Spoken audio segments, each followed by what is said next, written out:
हर हर महादेव दोस्तों, जिन्होंने अभी तक महाकुंभ की यात्रा नहीं की है और आने वाले दिनों में करनी है, उनके सामने सबसे बड़े सवाल ये हैं, भीड़ कब कम होगी, कब हम महाकुंभ के लिए आएं, फरवरी में आएं या नहीं, प्रयागराज के सभी रेलवे स्टेशनों की करंट पोजीशन क्या है और आने वाले आखिरी हफ्ते में क्या स्थिति रहेगी, क्या कन्वेंस के साधन बस, शटल बस, रिक्शा आदि मिल पाएंगे और क्या आने वाले दिनों में भी मिलेंगे, और अगर भीड़ बढ़ जाती है तो हमें सभी स्टेशनों से मैक्सिमम कितना पैदल चलना पड़ सकता है, टोटल कितना डिस्टेंस कवर करना पड़ेगा और टोटल टाइम कितना लगेगा।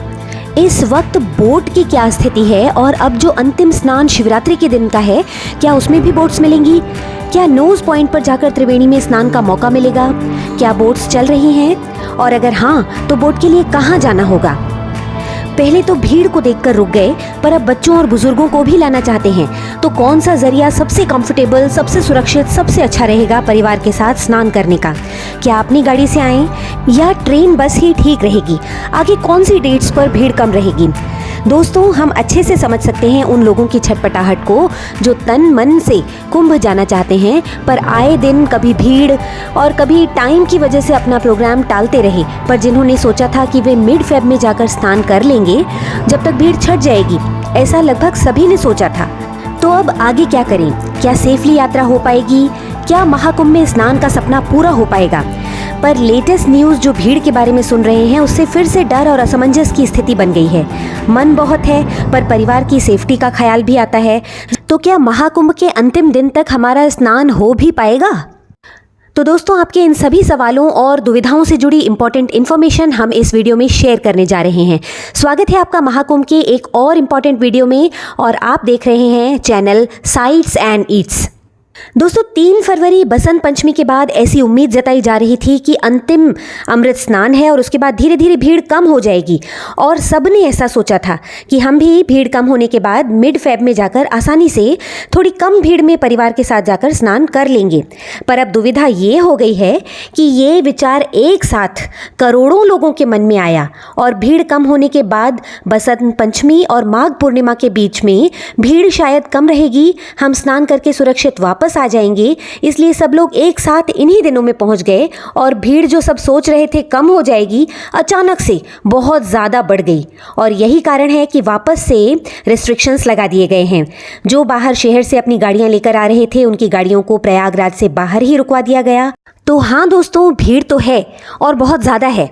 तो ऐसी स्थिति में अब क्या करें, क्या कुंभ आना संभव है अभी भी, क्या करना है, किन बातों का ध्यान रखना है और कौन सी वो डेट्स हो सकती हैं जिनमें शायद थोड़ी भीड़ कम हो। तो इतना तय है दोस्तों कि भीड़ महाकुंभ के अंत तक यानी 26 फरवरी महाशिवरात्रि तक कंटिन्यूअस रहने ही वाली है। तो क्या अभी भी कुछ डेट्स ऐसी हो सकती हैं जिनमें छोटी सी उम्मीद लगा सकते हैं कि शायद भीड़ थोड़ी कम हो, हमें स्टेशन से घाट तक कुछ ही दूरी के लिए ही सही पर साधन मिल जाए, शायद हमें थोड़ा कम चलना पड़ जाए।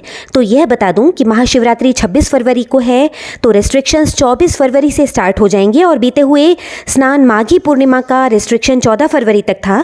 तो 15 फरवरी से 23 फरवरी के बीच की ये जो डेट्स हैं, इसमें शायद थोड़ी सी उम्मीद लगाई जा सकती है कि भीड़ अभी के मुकाबले थोड़ी सी कम हो। लेकिन हमें साथ में ये भी ध्यान रखना है कि ये अब महाकुंभ के आखिरी 8-9 दिन ही बाकी हैं, तो उम्मीद तो बहुत थोड़ी है।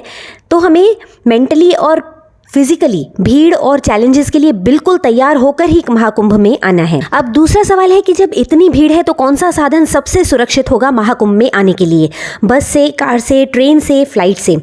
बसेस से अगर हम आते हैं तो इतनी भीड़ है कि बसेस को शहर से बाहर ही रोका जा रहा है। यही स्थिति गाड़ियों की भी है, घंटों तक ट्रैफिक का जाम लग रहा है। तो ऐसे में ट्रेन से आना ही सबसे सही, सुरक्षित और कम परेशानी वाला विकल्प हो सकता है, क्योंकि बसेस या गाड़ियों को बाहर रोक देने की स्थिति में पूरे शहर को पार करके अंदर तक जाना पड़ेगा, जबकि ट्रेन्स के स्टेशंस जो हैं वो शहर के अंदर ही हैं और कंपैरेटिवली घाटों के ज़्यादा पास हैं। कौन सा घाट कौन से स्टेशन के पास है, ये जानकारी मैं आपको अपने पिछली वीडियो में ऑलरेडी दे चुकी हूँ। उस वीडियो की लिंक मैं आपको डिस्क्रिप्शन में दे दूंगी, आप उसे देखकर ही प्रयागराज आएं।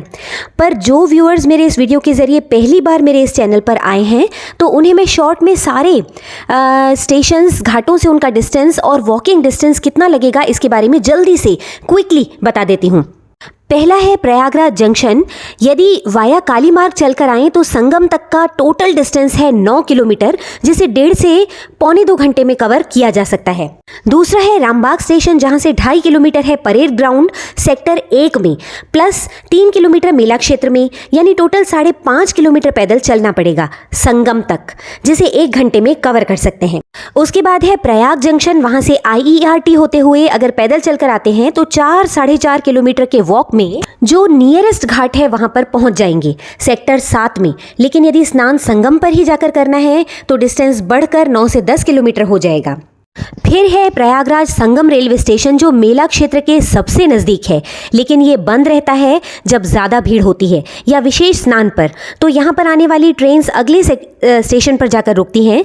फिर भी आपको बता दूं, प्रयागराज संगम रेलवे स्टेशन से केवल 500 मीटर की दूरी पर मेला क्षेत्र शुरू हो जाता है और वहाँ से 500 मीटर और चलकर आप दशाश्वमेध घाट सेक्टर 4 में पहुँच जाते हैं।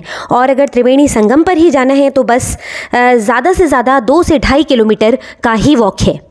फिर है नैनी जंक्शन, जहां से नियरेस्ट सेक्टर है 23, 24, 25, जहां पर है फेमस अरेल घाट, जहां के लिए आप 4 से 4.5 किलोमीटर का वॉक करके आसानी से स्नान कर सकते हैं। इसके बाद आता है छिवकी रेलवे स्टेशन। इसके भी सबसे नज़दीक अरेल घाट ही है, जो 7 किलोमीटर दूर है और 1.5 घंटे से पौने 2 घंटे में आप जहां पहुंच सकते हैं। उसके बाद आता है झूसी रेलवे स्टेशन, जहां से ओल्ड GT रोड सेक्टर 16 से होते हुए जब आप जाते हैं तो जिसके नियरेस्ट घाट जो है गंगा घाट है, जो 3 से 3.5 किलोमीटर दूर है, जिसे आप 30 मिनट में तय कर सकते हैं। फिर है सूबेदारगंज रेलवे स्टेशन, जहां से कोई साधन लेकर आप हिंदू हॉस्टल तक आते हैं, जहां से सेक्टर 1 परेड ग्राउंड की तरफ से होते हुए संगम तक टोटल वॉक 6 से 6.5 किलोमीटर के अराउंड हो जाता है, जिसे आप करीब 1 घंटे में तय कर लेते हैं। और लास्ट रेलवे स्टेशन है फाफामऊ रेलवे स्टेशन। वैसे तो ये स्टेशन त्रिवेणी संगम से काफ़ी दूर है, लेकिन इसके पास भी घाट बनाए गए हैं सेक्टर 10 और सेक्टर 11, और स्पेशली सेक्टर 11 में जो घाट है वहाँ तक आप 6 से 6.5 किलोमीटर पैदल चलकर पहुँच सकते हैं। लेकिन अगर आप त्रिवेणी संगम तक ही जाना चाहते हैं तो आपका टोटल डिस्टेंस बढ़ के हो जाता है 20 से 25 किलोमीटर, तो इस बात का भी आप ध्यान रखिएगा। अब सवाल ये है कि क्या बोट्स चल रही हैं, क्या आगे भी चलेंगी, बोट के लिए कहाँ जाना है, किस घाट से बोट्स मिलेंगी? तो आपको बता दें, सेक्टर 9, 10, 11, 15, 16, 18, 19, 20, 21 इन सब सेक्टर्स में बोट नहीं चलती हैं। बोट यमुना जी में ही चलाई जाती हैं। तो आपको बता दें कि कहाँ से मिलेंगी। तो अगर आप संगम नोज़ पर ही जाकर स्नान करना चाहते हैं तो केवल 4 जगह से बोट मिल सकती हैं।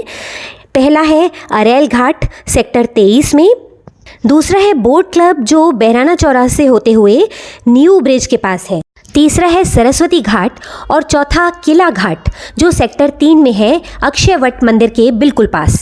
अच्छा, यहाँ एक और बात इंपॉर्टेंट है कि बोट्स केवल उन डेट्स पर चलेंगी जब कोई रेस्ट्रिक्शन नहीं होगा। स्नान वाली डेट्स या विशेष स्नान पर बोट्स नहीं चलेंगी। अब पता करते हैं कौन से वो घाट हैं जहां सबसे ज़्यादा भीड़ होती है। तो दोस्तों, आपको बता दें कि महाकुंभ में टोटल 42 घाट हैं और उनमें से केवल 3 घाट ऐसे हैं जिनमें भीड़ सबसे ज़्यादा होती है। बाकी घाटों पर लगभग सामान्य दिनों जितनी ही भीड़ रहती है। और वो 3 घाट कौन से हैं? वो है संगम घाट, ऐरावत घाट और दशाश्वमेध घाट। तो दोस्तों, आप जब जाएँ तो अगर आपको बहुत भीड़ अचानक मिल जाए तो अपनी सेफ्टी के लिए जो घाट सबसे नज़दीक हो वहीं पर स्नान कर लें। अब सवाल है, क्या कन्वेंस के साधन मिल रहे हैं और क्या आने वाले दिनों में भी होंगे? तो हाँ, साधन मिल रहे हैं, फिर चाहे बाइक हो, रिक्शा हो, ई रिक्शा हो, शटल बस हो। पर ध्यान रखें कि जब भीड़ अचानक से बढ़ जाती है तो साधन चल नहीं पाते हैं। ऐसी स्थिति में पूरा रास्ता पैदल चलकर ही पार करना होता है। संभावना है कि शिवरात्रि पर बहुत भीड़ होगी, तो उससे पहले ही 23 फरवरी तक कुंभ में हो आए तो होप सो परेशानी कम उठानी पड़े। हमारी तो बस यही प्रार्थना है कि ये महाकुंभ सभी के लिए एक सुंदर, सुरक्षित और अविस्मरणीय अनुभव रहे। हर हर महादेव, जय महाकाल, जय महाकुंभ।